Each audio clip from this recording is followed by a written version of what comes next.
এই মসজিদের ভেতরে বসে বলছি 100 ভাগ চেষ্টা চালাবো 79 জন মিলে ওনাদেরকে তীরের মতো সোজা করে রাখি।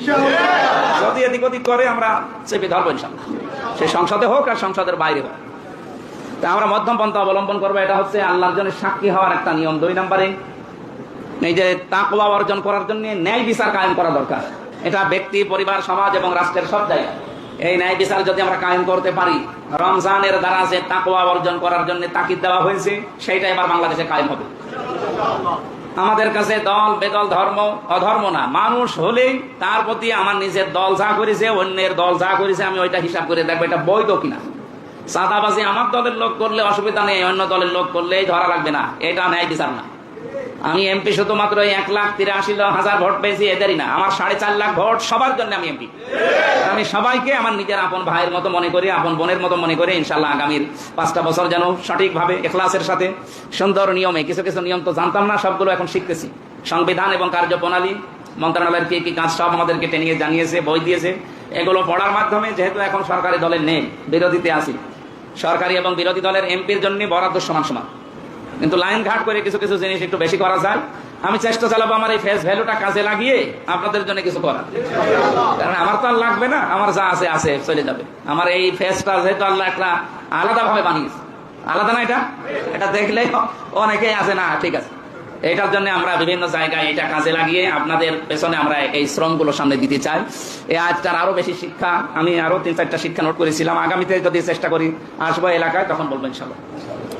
আর তাফসির মাহফিল, ওয়াজ মাহফিল মনে হয় এরকম ঢালাভাবে আর করা যাবে না, কারণ যত কাজ দেখলাম, একটা এমপির মাথার উপরে যে কত কাজ, এখন আমার মাঝে মাঝে মনে হচ্ছে এই ট্রেনিং 2 দিন নিয়ে যে মমতাজ করতো কি করে। আমার মনে হয় মমতাজ এসব কিছু জানেও না, ও খালি গান বলা ছাড়া অন্য কাজ। কিন্তু আমাদের তার গান বলার কোনো সিস্টেম নেই, আমাদের কাজ করা লাগবে, পড়া লাগবে এবং ওগুলো সব উপস্থাপন করা লাগবে। আর বিরোধী দলের সময় ফলরগুলো আরো বেশি দেওয়া হয়। ওখানে 1 মিনিট সংসদ চলছে বাংলাদেশের 19,000 টাকা খরচ, তো সেই টাকাগুলো তো সব আপনাদের। এই টাকার মূল্যায়ন করা দরকার এবং এই টাকার যেন হক আদায় করতে পারি। আমি আমার আসন নিয়ে, আমার কুষ্টিয়া জেলা নিয়ে, দেশের এবং আন্তর্জাতিক বিষয় যেগুলো আসবে সব নোট করে আপনাদের পরামর্শ নেব। এই এলাকায় যারা আছে আমার এই আসনের ভেতরে, এই জেলার ভেতরে, যেহেতু আমরা 3 জনই এই জেলায় জামাত ইসলামের এমপি, আর একজন আছে আমাদের রেজা বাচ্চু ভাই, উনি বিএনপি থেকে, ওনার সাথে পরামর্শ করে আমরা কুষ্টিয়াকে সাজাতে চাই, দুর্নীতি মুক্ত করা হবে সব জায়গায়। আজকে সদর হাসপাতালে যেয়ে মাথা খারাপ হয়ে গেছে, এর আগেও আমি দেখেছি কিন্তু মুখ খুলতে পারতাম না। আজকে যে রন্ধ্রে রন্ধ্রে সব অনিয়ম, এগুলো আমরা মেটাতে চাই আগামী থেকে। আপনারা সাথে থাকবেন না?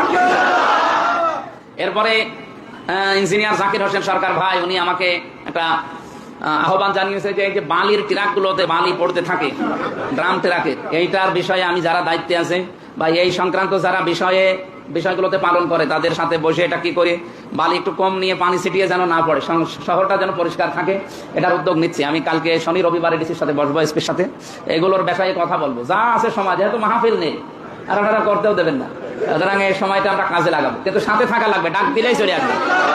যখনই ডাক দেবো দলমত দেখবেন না, আমি সবার এমপি হয়ে থাকতে চাই ইনশাল্লাহ। এরপরে আরো উদ্যোগ আছে, ওগুলো দেখছি। কত কিছু মানুষ এরপরেও দেখছি এত কড়া ঘোষণা দেওয়ার পরেও, এই ত্রিমোহনী থেকে শুনলাম যে মাইকিং করে চাঁদা বন্ধ হয়েছে। এরপরে মজমপুর থেকে, বড় বাজার থেকে আরো কিছু জায়গা দেখতে পাচ্ছি এরা এখনো অন্য কায়দায় নিতে আছে। সে যে কায়দায় নেন না কেন, ঘুষ যদি হয় ঘুষই, সে যে মাধ্যমেই হোক, আমরা কোনো অন্যায় যেহেতু করবো না, আমরা করতেও দেবো না। সে যত বড় মহারথী হোক, আমি দেখবো ইনশাল্লাহ। আপনাদের সবাইকে ভালো ভালো কাজে সাহায্য করা, অন্যায় কাজে আপনারা সাপোর্ট দেবেন না, সাথেও থাকবেন না। ভালো কাজে অন্যকে সাহায্য করো আর সহযোগিতা করো।